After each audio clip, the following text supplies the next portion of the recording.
Live from downtown Detroit, Local 4 News at noon starts now.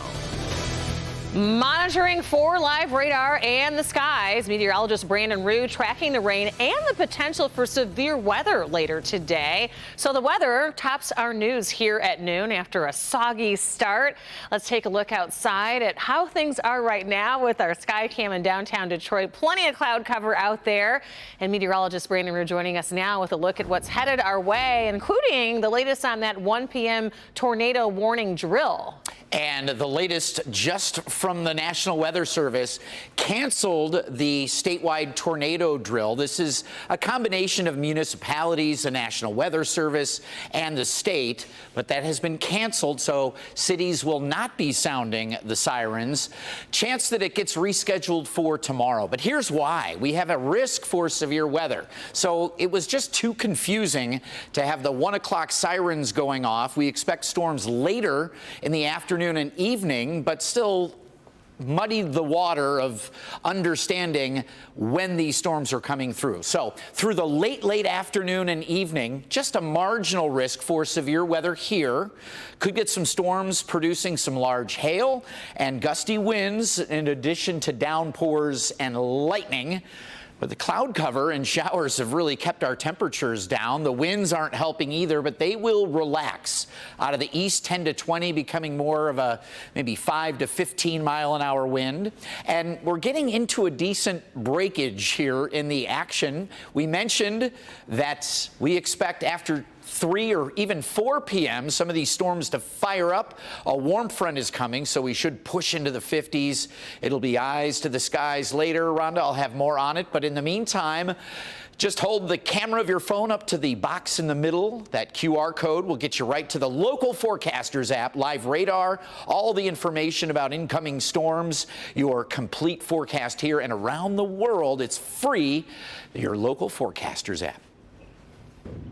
Brandon, thank you. We have some new information this noon as that federal trial is continuing in Grand Rapids for the 4 men accused of plotting to kidnap Governor Whitmer. Today, federal prosecutors questioned Ty Garbin, who has admitted in his role in the alleged plot weeks after his arrest last fall. So let's get to Jason Colthorpe with all the developments of what he's had to say so far, Jason. Yeah, he's already pleaded guilty, as you know, Rhonda, and it's fair to call Ty Garbin the star witness here, considering he was on the inside and privy to just about all of the planning that allegedly went into kidnapping the governor in the days before the 2020 election. Garbin told jurors the kidnapping of Governor Gretchen Whitmer by himself, Adam Fox, Brandon Caserta, Daniel Harris, and Barry Croft was to be the event that started a civil war and basically try and disrupt the 2020 election, preventing Joe Biden from winning.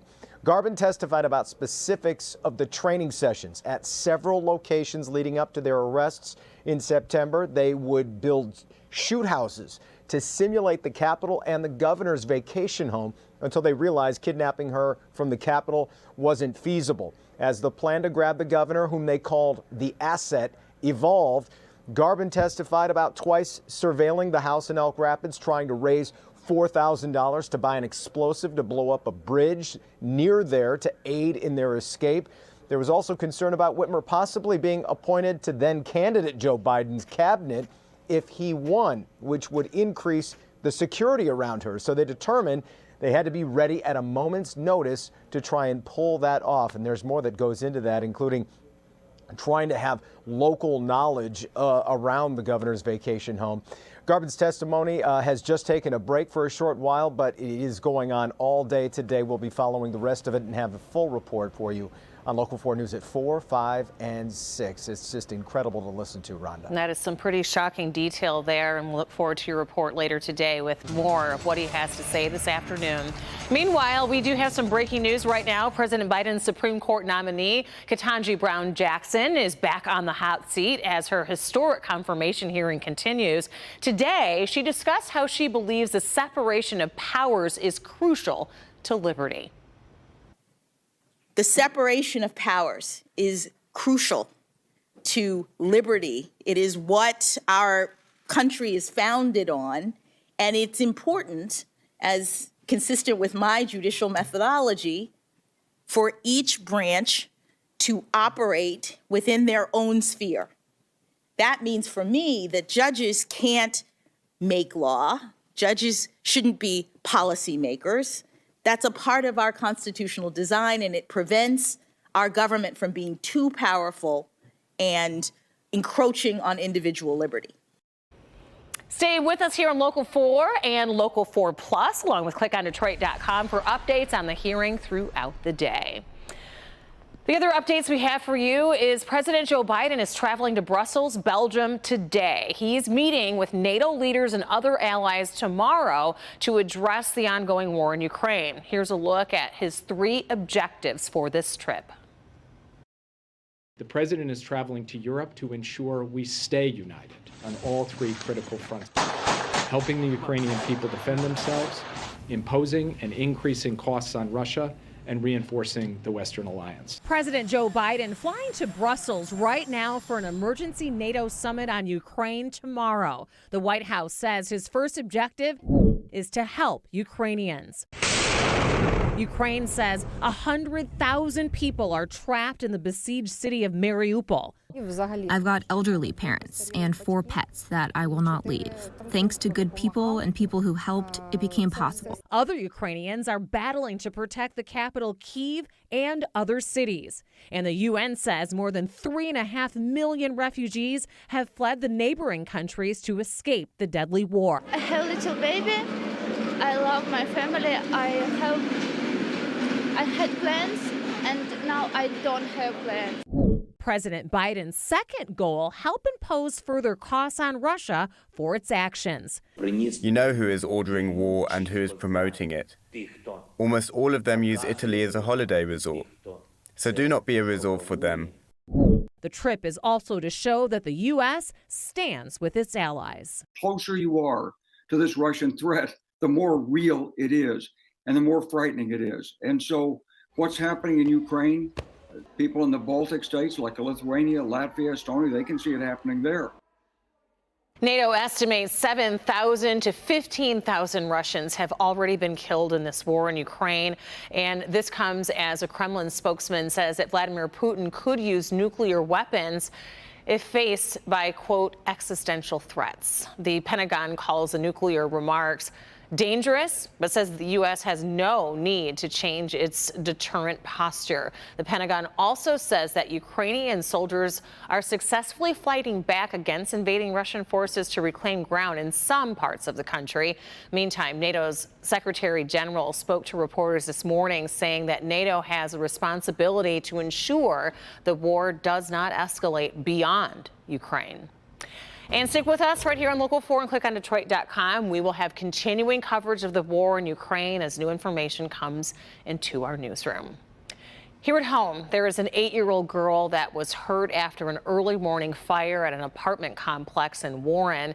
The fire broke out at Warren Manor Apartments. This is in the area of DeQuinder and 8 Mile. Victor Williams joins us now live with what we're learning about what may have caused that fire and how that 8-year-old is doing. Victor?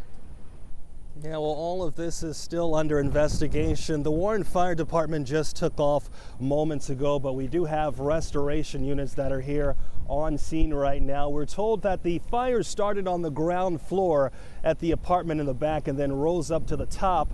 Look up at the ceiling and roof of the structure. That's from where flames tore right through the building. Now, the 8-year-old, she has now been identified as L'Oreal Brown. We're going to throw up her picture. She has burns on her arms and her face, but she's expected to be okay. There were a total of 5 people inside. L'Oreal's father and his 4 kids, including L'Oreal, who is the oldest. He recalls what it was like when the fire broke out while everyone was sleeping. I just woke up to smoke and, you know what I'm saying, fire and smelling smoke. And the first thing I thought about was my kids, and I ain't gonna lie, my own life. So I hopped out the window as soon as I woke up.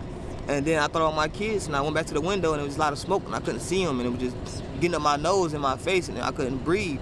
So I get to yelling and screaming for their name. And that's the scariest part for a parent, you know what I'm saying? When you can't see your kids, you don't hear them.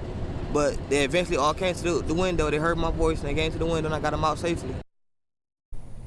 Now, we know that 8 units were destroyed by the fire. There were also other units that were, I guess, damaged by the smoke and the water that it took to knock out that fire. But this is not the first fire that this apartment complex has had. There was one that happened about a year ago. We'll talk to more people here, and especially this family, about their frustrations later on at 5 p.m. For now, we are reporting live in Warren. Victor Williams, Local 4. Well, our thoughts and prayers are with that 8-year-old and all of the families that are displaced there. Victor, thank you.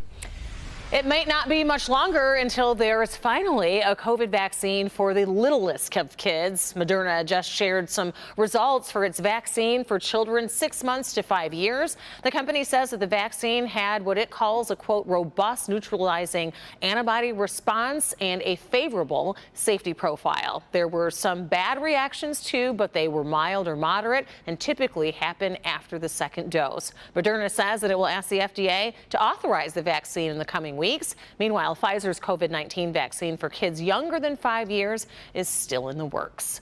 Meantime, we are expecting our next state coronavirus data update this afternoon, so we'll have that for you here on Local 4, Local 4 Plus, and click on Detroit.com.